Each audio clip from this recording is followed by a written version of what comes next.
Jangan ada satupun yang berani mengganggu. Nanti kekuatan Kuningan akan ditunjukkan di situ bahwa orang Kuningan punya kekuatan untuk melawan mereka. Itu proses itu kan Yahudi dibuat. Wahabi kan, tapi Wahabi kan kelompoknya banyak orang Arab. Tapi kalau Ba'al itu memang genetikanya Yahudi. Makanya ya bohongnya luar biasa, politik makarnya luar biasa, tipu dayanya luar biasa, kamuflasenya, takiyahnya luar biasa. Mereka ngakunya ahlu sunnah, ngaku Islam tapi nggak pernah sholat, ngaku Islam tapi buat makam palsu, ngaku Islam tapi mbah saya bisa mi'raj 70 kali. Muhibbinnya itu percaya. Ya, menurut qaidahnya Imam Nawawi kafir.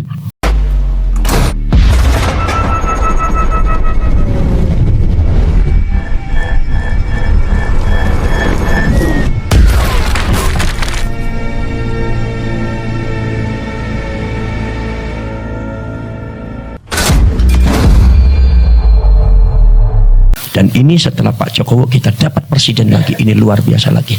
Mari kita pertahankan, mari kita kawal beliau untuk berkhidmat untuk negara dan rakyat. Kita kawal sampai beliau itu masa jabatannya habis. Siap ya? PWI dan Laskar Sabilillah siap untuk mengawal ya. Siap. Nah ini Mbak Alwi ini sudah mulai coba-coba untuk menjelek-jelekan, menfitnah beliau ya. Itu harus hati-hati kalian. Karena saya katakan bahwa saja mereka itu agendanya politik. Karena kapanpun di dalam sejarah perjalanannya yang ada di Mesir mengaku cucunya Rasulullah dari kalangan Ubaidillah Al-Mahdi. Ada yang mengatakan Ubaidillah Al-Mahdi bin Ahmad Al-Mahdi. Ini juga Ubaidillahnya Mbak Alwi. Ada yang makan begitu. Kenapa? Karena ibunya itu sama-sama pindah hijrah ke Madinah. Jadi sejarahnya sama, agak mirip. Makanya sebagian sejarawan mengatakan bahwasanya Ubaidillah bin Ahmad Al-Mahdi yang ada di Mesir itu sama dengan Ubaidillah bin Ahmadnya Ba'alwi yang ada di Hadramaut Yaman. Makanya dihancurkan oleh Salahuddin Al-Ayyubi, menguasai Mesir dan Afrika itu 200 tahun. Akhirnya memperbudak, akhirnya melakukan kejahatan kemanusiaan yang sangat luar biasa. Orang Mesir dan orang Afrika menangis, mengadu di depan Ka'bah, mengadu di depan Rasulullah. Ada orang ngaku cucunya engkau tapi seperti ini. Akhirnya Salahuddin Al-Ayyubi dilalahnya ketemu dengan Salahuddin Al-Ayyubi. Akhirnya pada nangis semua. Akhirnya diperiksa sama Salahuddin Al-Ayyubi. Udah sampean pulang aja, nanti adakan investigasi. Begitu teliti ternyata mereka adalah orang Syiah dan mereka adalah orang Yahudi yang mengaku cucunya Rasulullah demi untuk kepentingan politik, mengaku cucunya Rasulullah, menguasai Mesir. Dengan cara apa? Masyarakat Mesir diperintah untuk menjelek-jelekan pemerintahnya. Akhirnya karena yang dijual Rasulullah bau, akhirnya Mesirnya kena. Direbut oleh mereka. Akhirnya merambah ke Afrika. Masyarakat Afrika ditanam, didoktrin untuk membenci pemerintahnya. Dibenci pemerintahnya. Akhirnya diadakan kudeta. Mesir dengan Afrika dikuasai oleh mereka. Tapi mereka setelah berkuasa tidak ada Islam di situ. Tidak adanya pemerkosaan, perebutan istri orang, ada yang perebutan harta-harta orang, pembunuhan terjadi di mana-mana. Itu kejahatan mereka sangat luar biasa. Makanya masyarakat Mesir dan Afrika pada waktu abad ke-10 menangis di depan Ka'bah, menangis di depan Rasulullah. Ketemu dengan Salahuddin Al-Ayyubi, akhirnya pada menangis ngadu, kata Salahuddin nanti dipelajari. Begitu dipelajari ternyata mereka adalah orang Syiah, orang Yahudi yang mengaku cucunya Rasulullah demi untuk kepentingan politik. Akhirnya Salahuddin Al-Ayyubi langsung mengerahkan kekuasaannya, pasukannya dengan berdasarkan izinnya Syekh Abdul Qadir Al-Jilani.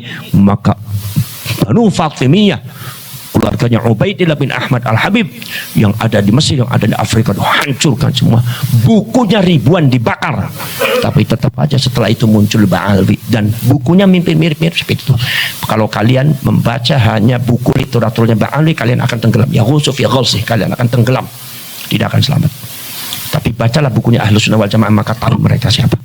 Makanya saya dengan Ki Imad baca semua bukunya mereka, terbaca, wah luar biasa kesesatannya. Ada upaya penggeseran dari peradaban Islam ke peradaban. Maka di sini ada framing di antaranya adalah bagaimana glorifikasi Tarim. Tarim itu seolah-olah lebih hebat daripada Makkah Madinah. Di Tarim itu nggak ada muhtaj, katanya tidak ada orang yang membutuhkan, tidak ada orang miskin. Padahal ya saya juga pernah ke Tarim, lihat. Ya, saya kan pernah jalan-jalan ke Yaman itu kan, ke Son'a, kemana itu kan ada di Al-Ahqaf University itu, di sampingnya Al-Ahqaf juga kalau semua hujan becek semua, ombong semua, bau nggak? Ya bau. Katanya itu tanahnya tanah emas. Kata saya ndasira. Ndasmu itu nggak ada tanah emas. Tanah emas dari mana? Katanya nggak ada yang bermaksiat. Gimana dong? Di situ juga banyak orang judi, yang judi pakai gaple, pakai kartu, banyak. Dan banyak juga yang namanya kotak ya, di mana-mana seperti itu. Tapi diglorifikasi seolah-olah Tahrib lebih hebat dari Makkah dan Madinah. Inilah kalian harus cerdas bahwa ada upaya penggeseran. Apalagi sekarang sudah ada makomnya Nabi Hud dibuat seperti Ka'bah, sudah mulai ditawafi. Hati-hati, ini upaya seperti Raja Abroha untuk membuat Ka'bah, memalingkan wajah kalian orang Islam ke peradaban mereka. Sekarang bukan sekedar Ka'bahnya. Nanti kalau mereka sudah kuasa, saya yakin mereka akan memalsukan Ka'bah. Sekarang sudah ada isu-isu bahwa Ka'bah di Makkah itu palsu. Makamnya Rasulullah itu di Madinah itu palsu. Itu sudah ada isu seperti itu. Maka kalian itu jangan kaget ketika Rasulullah mengatakan nanti di zaman akhir ada bakal Ka'bah itu ada yang menghancurkan. Yang menghancurkan itu ya di antara orang-orang silsilahnya Dajjal itu. Menghancurkan. Ya mungkin bukan saya. Ini dianggap palsu mungkin atau dianggap musyrik mungkin. Karena Yahudi memunculkan dua, satu adalah Wahabi, nomor dua Ba'alwi. Ba'alwi genetikanya Yahudi lebih bahaya daripada Wahabi. Kalau Wahabi kan anak buahnya Yahudi. Profesor Dr. Fesukuk tahun 1892. Ya. Itu Profesor Dr. Fesukuk kan Yahudi dibuat. Wahabi kan kelompoknya banyak orang Arab. Tapi kalau Ba'alwi itu memang genetikanya Yahudi. Makanya ya bohongnya luar biasa, politik makarnya luar biasa, tipu dayanya luar biasa, kamuflasenya, takiyahnya luar biasa. Mereka ngakunya ahlu sunnah, ngaku Islam tapi nggak pernah sholat, ngaku Islam tapi buat makam palsu, ngaku Islam tapi mbah saya bisa mi'raj 70 kali. Sedangkan kata para ulama, Imam Ghazali mengatakan man idda'a annahu urija bihi ila sidratil muntaha faqad kafar. Barang siapa ada yang mengaku-ngaku bisa dimi'rajkan oleh Allah sampai sidratil muntaha, orang yang ngaku itu kafir hukumnya, kata Imam Ghazali. Nah muhibbinnya yang percaya bagaimana? Imam Nawawi mengatakan man i'taqada anna mar'an urija bihi ila sidratil muntaha faqad kafar.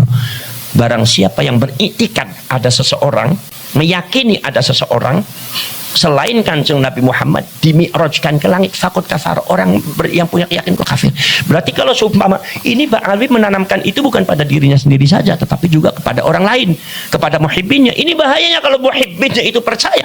Ya, menurut qaidahnya Imam Nawawi kafir, keluar dari Islam.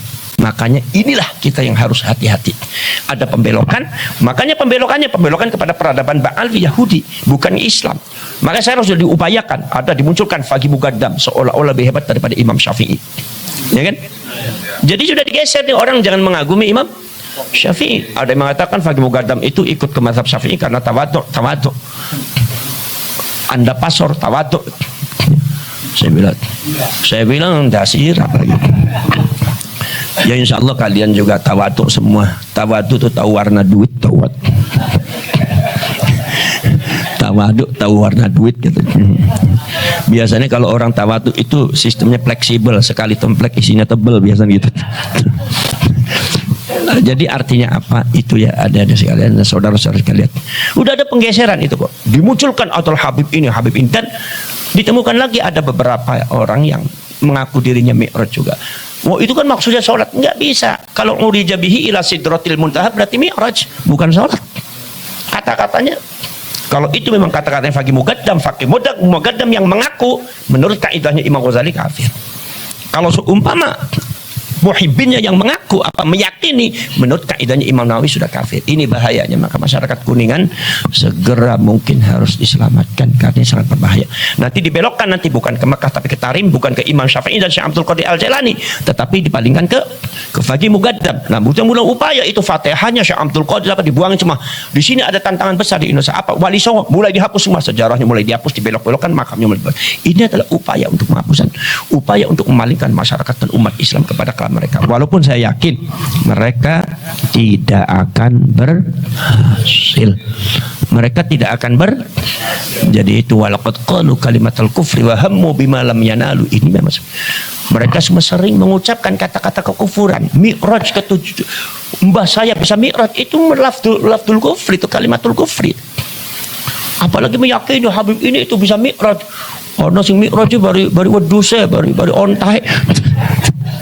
Ya Allah ya Rabbi, ya kalau model kayak gitu mah orang kuningnya percaya, wah gitu mah dong. Sebab memang tugas mah unggut-unggutan, wah ya.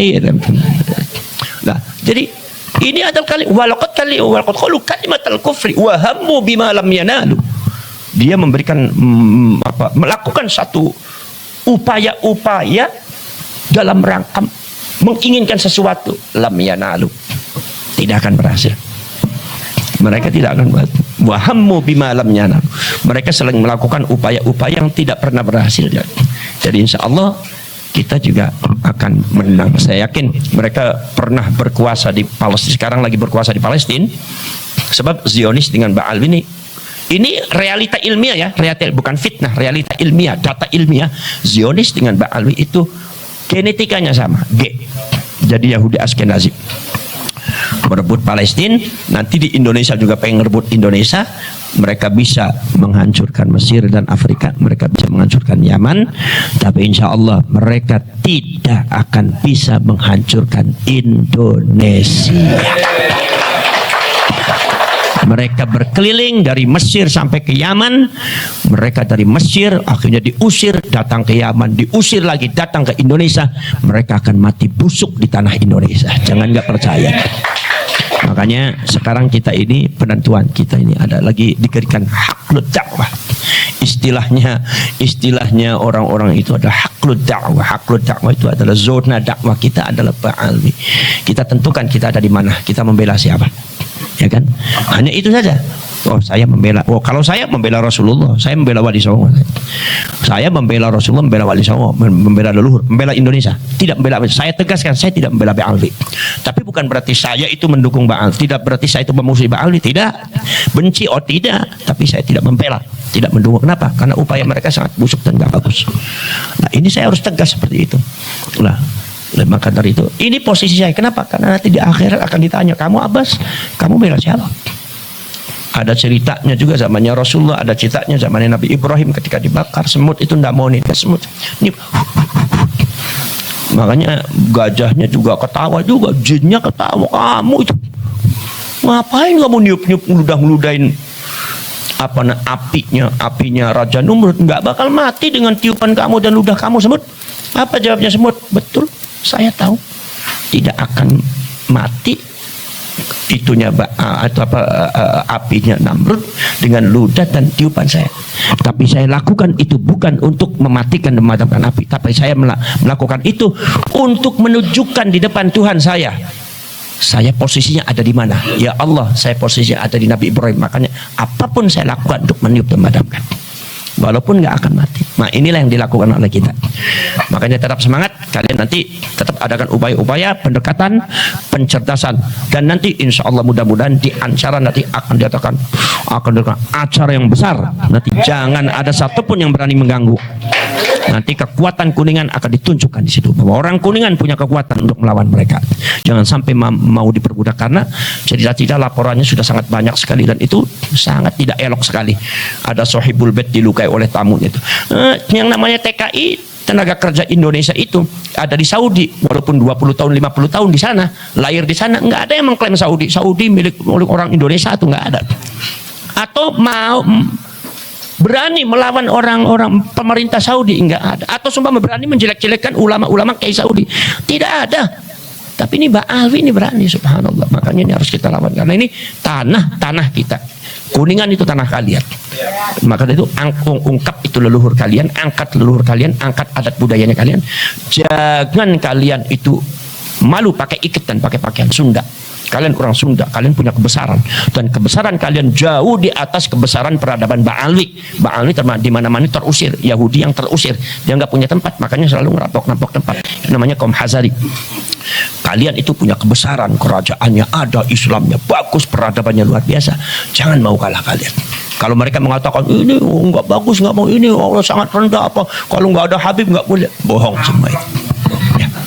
Mudah-mudahan kalian sukses dan berhasil.